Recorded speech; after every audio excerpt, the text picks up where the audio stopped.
So I'm Anjali Goswami. I'm the Chief Scientific Advisor and Director General of Science Data and Analysis at Defra.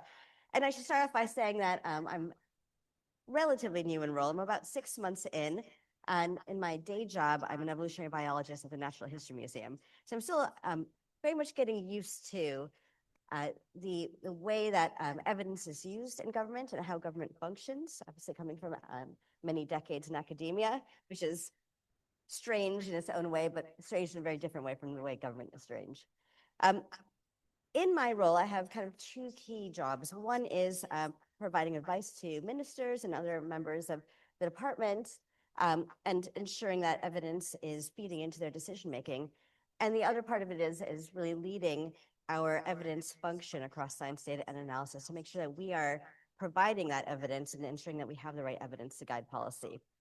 And so part of that job is really making sure that evidence is feeding in to policy and delivery at the appropriate points. So what are the appropriate points? Spoiler, all of the points are the appropriate points for evidence to be feeding in. I'm sure you all appreciate that. And so here's a fairly generic policy cycle that can show the various stages that everyone kind of routinely goes through in thinking about the development of effective policies. So first, of course, is the rationale. Why do we need to be doing something? Why does government need to be intervening? What is the problem that government is trying to solve, and is it government's role to solve that problem? I think is an important question to also ask. Then the objective, what would success look like? So this is something that obviously we need evidence to understand what a good outcome would look like. We need an appraisal of the alternative options, a cost-benefit analysis, trying to understand the trade-offs of some of the options. And then, of course, once we make a decision to follow a certain pathway, then we want to monitor and evaluate and ensure that we're bringing data in to assess the effectiveness of those options or of the actions that we've taken. As part of that, we want to be able to iterate and change course if needed. And then, of course, we bring evidence into feedback to understand if we've been successful in these approaches. So at all stages of this process, evidence is critical. I think the reality is obviously far more complex. Evidence is not always feeding in at all of the right stages. And in many cases, when we look at past policies that have been less effective than we would have liked, it's often because the evidence has kind of only come in these kind of later monitoring and evaluation phases, as opposed to being built into the process from the very beginning. So that's something that we're working very hard to make sure we address in all of our current and future work. Okay, so obviously here we're talking about conservation, and so I'll focus in on biodiversity targets. And this is what, going through that kind of policy cycle, the very first question of the rationale for action was quite clear. So the rationale, of course, is that biodiversity is declining in this country. The UK is certainly one of the most nature-depleted countries in the world. And at the time that people started talking about taking action in this area, there was fairly limited consideration of biodiversity in decision-making generally. And we were talking about this actually last night at dinner in terms of when we started to see a step change in terms of other departments that weren't directly involved with biodiversity, starting to consider biodiversity as a key aspect that affects their own remits. Okay, so there was a clear rationale for intervening because of the decline in biodiversity. I think it's really important to recognize also that government is coming from academia. I think it's fair to say that government is risk averse in many ways. I think appropriately so, because the impact of government decisions is very large and they should be appropriately cautious. And one of the reasons why there was the ability to make action here is because there was a huge breadth of scientific evidence leading into these decisions. So having that weight of scientific evidence was really critical in being able to take clear action. And why is it government's role to do this specifically? Well, we know that nature has many benefits, but we also know that it's really difficult to quantify those benefits and ensure that they're reaching all the people. And so that means that it's unlikely that the market will provide adequate protection and incentive for recovering biodiversity. And so this is why it's important that government in particular was taking action in this area. So these are the rationales. And so just going back to kind of the key facts that I'm sure all of you know, something like 2/3 of species in the UK are declining in abundance, and about 12% are threatened with extinction, according to the Red List. Um, and when we look at the indicators, even the most recent assessments, this is 2025, and looking at both short term, so things for which we have 5 years of data for, and long term, for things with 10 years of data, we can see that the largest group of species are in the deteriorating category. And so that is obviously something that is not the outcome that we want. Now, of course, why they're deteriorating is a critical aspect, and something I really want to circle back to the end when I talk about some of the challenges that we continue to face is how do we integrate our understanding of drivers into our actions? So it's fine to say that these are our numbers and we want to turn this around, but if we're not going to integrate the drivers into our targets and assessments, I think we are setting ourselves up for probably a more difficult assessment than we could be, and probably not using our resources as effectively as we could. So one of the obviously key drivers in the UK for the degradation of biodiversity is habitat degradation. So for example, 97% of wildflower meadows have been lost since the 1930s. And this, of course, is important for biodiversity, but also for ecosystem resilience, including both soil and water management. And the reasons for habitat loss, I think, are fairly clear. Intensive farming, climate change, the built environment, and of course, pollution. So when we think about these challenges, how do we go about setting the appropriate targets that means we can be effective in trying to turn this around? And the way that we do that is a pretty complex process. And so first of all, we need to have an idea of what we want success to look like. Well, what do we want to achieve in terms of recovering biodiversity? And one of the other things I want to come back to is whether those targets are well aligned with the outcomes that we want to achieve. So we want resilient, healthy ecosystems that are biodiverse. Are our targets helping us achieve that or not? I think that is a question that we should routinely return to and make sure that we aren't focusing entirely on targets and not on the larger scale outcomes. So I'd love to talk about that in more detail with all of you over the course of the day. So, but in terms of setting our targets, there's a huge process. So obviously evidence is critical here. There was a large body of evidence was developed to explore the problem, looking at different types of targets, what kind of data are available to establish those targets, but of course also what kind of data would be available to monitor and evaluate our success in those targets. And what was the achievability of different targets, right? Because we want to make sure we are being both ambitious, but also realistic in what we can do.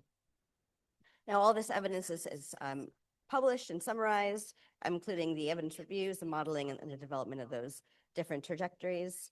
And we also, of course, brought in a lot of expert opinion. Obviously, lots of academic researchers, but also not just from Defra, but also some of our arms-length bodies like Natural England, UKCEH, and several other groups fed in through workshops and other approaches. And we also conducted a large-scale impact assessment, looking at the economic costs and benefits of the various targets. And then we also brought in expert advice, both through the Biodiversity Target Advisory Group, as well as other expert groups. And of course, a public consultation was held. So all of this really feeds into this process of trying to figure out what the right targets are. So what are those targets? These are the legally binding targets that we have around biodiversity in the Environment Act. And so the requirement was to have one legally binding target. We have 4. The first of those is to halt the decline in species abundance by 2030.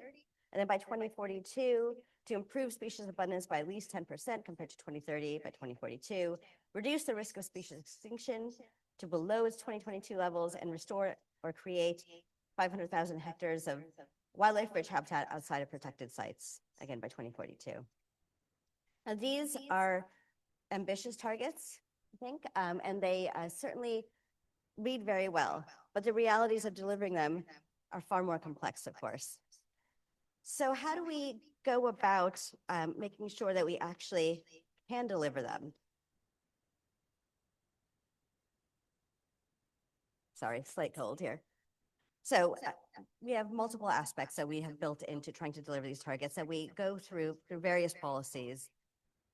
So obviously, one of the things we really want to make sure that we incorporate when trying to deliver these targets is that we avoid sort of perverse outcomes by chasing one target and having negative impacts on other targets. So we need to make sure we have enough evidence to understand the trade-offs between some of our targets.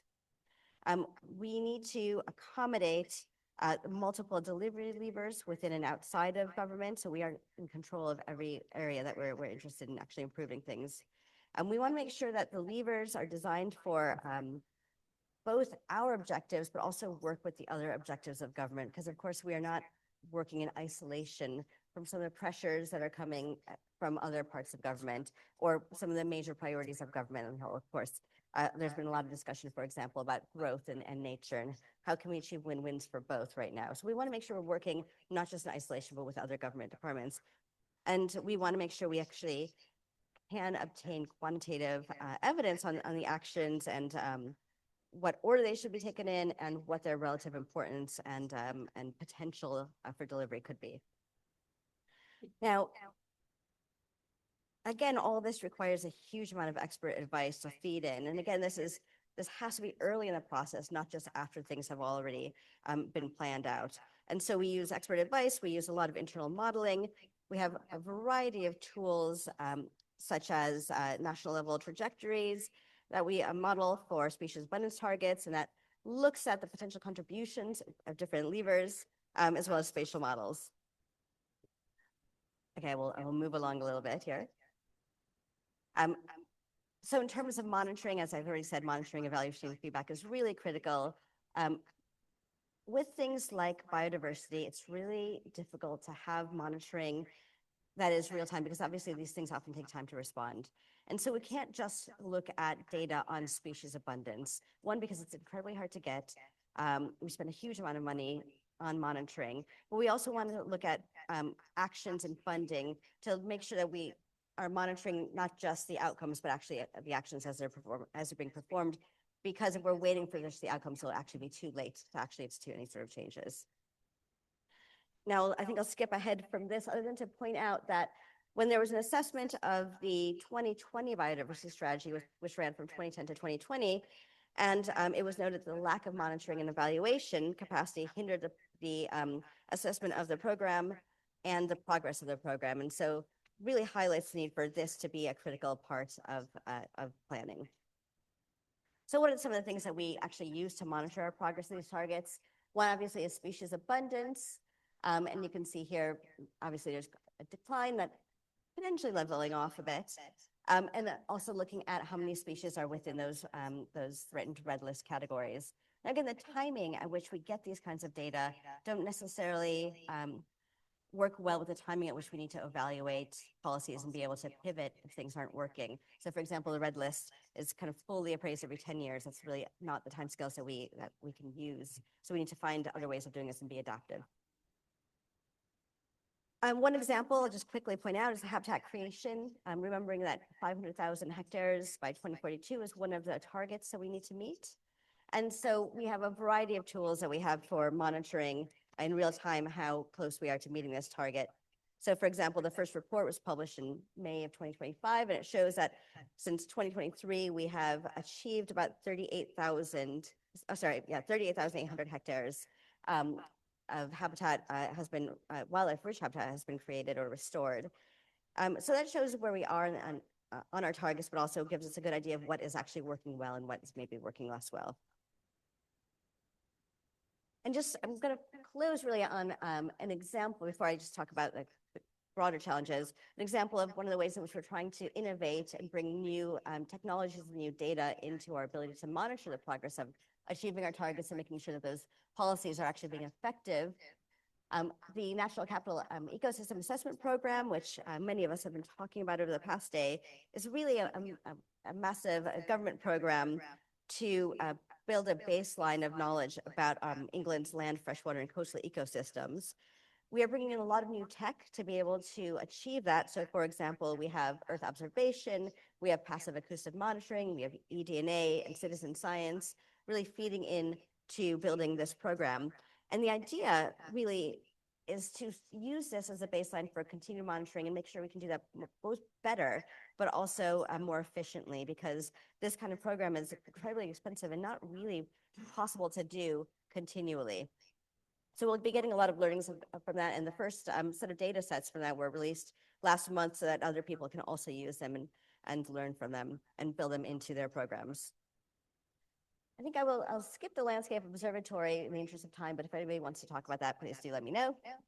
So effective policy making is obviously really dependent on use of data, and success requires a lot of collaboration. And there's a lot of opportunities there.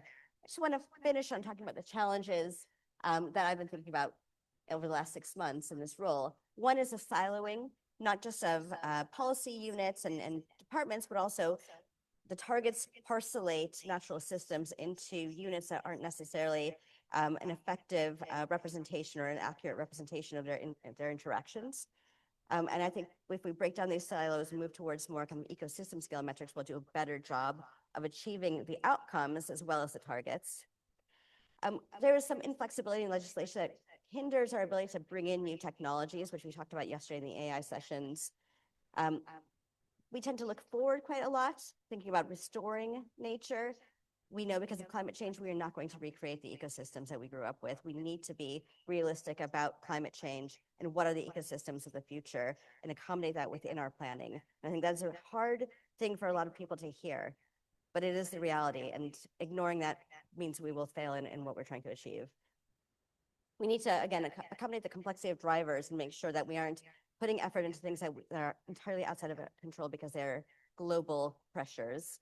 And then again, I've already mentioned the outcomes versus targets. And then the last point is really thinking about what is the right scale at which we should be trying to have these policies applied. So I will finish with those. These are all things I would love to talk with all of you about over the course of the day and into the future. Thank you.